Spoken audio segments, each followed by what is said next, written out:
Welcome to Mika's Journey, a transition story. We are on episode 3 already. Can you believe it? Time flies when you're having fun. I thought today I would talk about the process a little. I was talking to my sister and I realized that the lack of info is really still out there. I mentioned that I was taking a speech class, and she's like, "What for?" It's like you're learning. It's like singing lessons. You're learning to use pitch more and how to use it better, so that your voice can appear a little more feminine. You're not, in that deep voice all the time. And she's like, "Oh, I thought the hormones did that." I'm like, no. Sadly, the effects of puberty are pretty much going to stick with you. Once you start growing that hair on your face, it's not going away. You're going to wind up needing to do electrolysis to get rid of the hair. And I'm pretty sure I'm going to have to do laser on my body, and that's pricey, but I got to get rid of the hair. So yeah, things like your voice dropping, once that happens, you have surgery is one thing you can do. I don't know much about this. I'm only 3 weeks in today. So I can't really talk about how these effects affect me yet because they haven't quite affected me.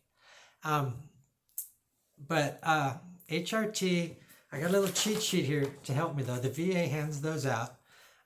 Things like body fat redistribution, because women tend to have more weight around their hips, and they have the back to do the twerking with and everything. So there's a body fat distribution that I'm pretty sure kind of depends on how much fat you have to redistribute.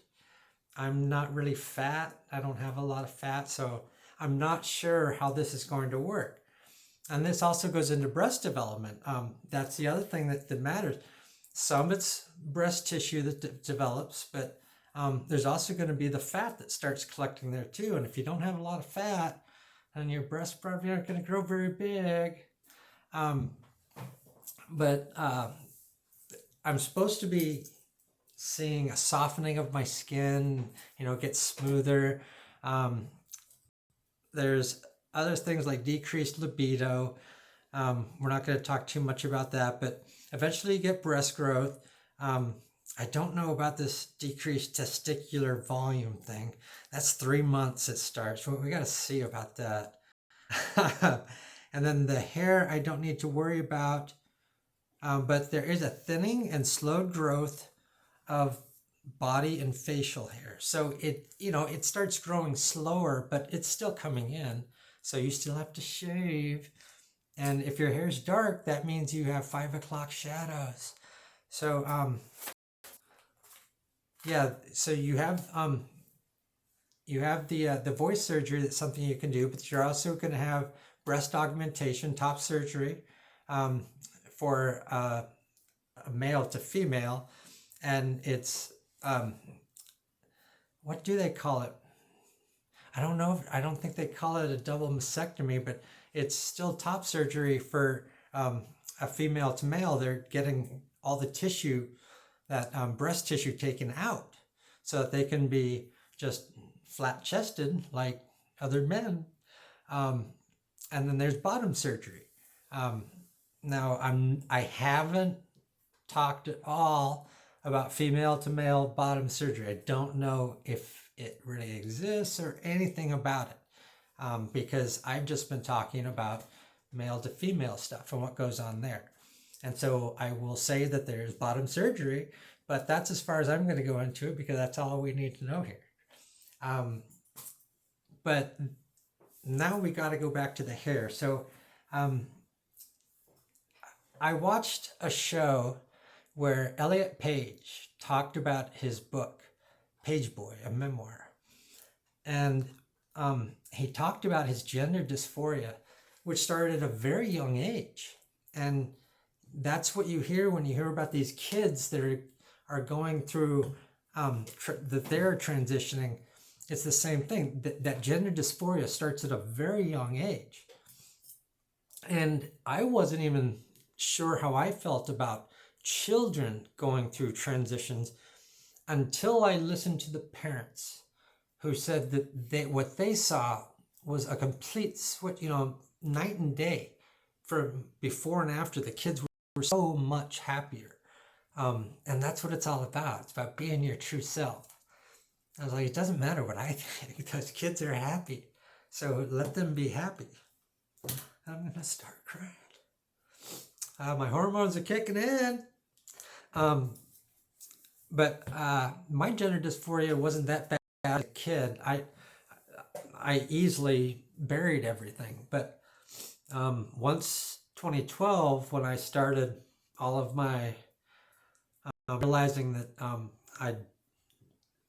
I was going to start some changes, that's when my gender dysphoria started. Now I'm not seeing the person in the mirror that I envisioned seeing. On surgeries, I gotta go back on it. There's also a facial feminization surgery. So you can also do things to plastic surgery to feminize the face. So we'll come back to that later. But yeah, the gender dysphoria, for me, it started with the hair. It was just, this hair is all over me that it shouldn't be there. It's too long. I always got this hair in here that just bugged the crap out of me. It felt so hairy. Just why? I was pulling hairs at times, getting rid of it. So that was before 2012 I do that. So yeah, once 2012 hit, I bought an epilator, and I started removing hair that way. Some of you may know what I'm talking about. That mechanically pulls out the hair, but it means that I never have stubble. And that means I never have 5 o'clock shadows. So I was using that on my face for a while. And then I started finding out what the VA offers. So let's talk about that for a second too. So the VA, they offer gender affirming care for transgender. And so I get electrolysis, facial electrolysis. I get the hormone therapy. They provide the speech there at the VA. There's a prosthetics clinic, because you have pocket bras and breast forms and all these things so that you can augment your chest. And you have all the tucking stuff that I think you can find those in other videos if you want to find out about that. And then we get into other things. So for female to male, there's something that's called an STP, a stand to pee. And they're going to use that so that they can pee standing up. And then there's a dilator set. And that was the one that confused me at first. I wasn't quite sure about that, but that is something that's used post-bottom surgery. So that's a whole nother thing that maybe in later episodes we'll talk about things like that. Holy crap, am I already at 8 minutes?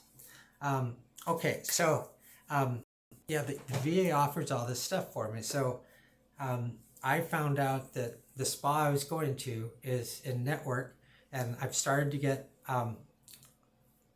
electrolysis on my face, and now they're making me do some laser too, because I still have some dark on the sides, but I'm going to try to do that on the rest of the body too. Once again, it's the only way to get rid of the hair. It's going to be there, and I don't have a hairy chest, but it's going to be too dang much, isn't it? So little things like that. It's part of the journey, and it's a lot of fun. But I want to thank you all for watching. Please share this. I'd love for this video to get out there more. There's people that don't know anything and need to know more. We all need information. Information is ammunition that we can use in the war on ignorance. Oh, that's cool, huh? Until next time, peace out.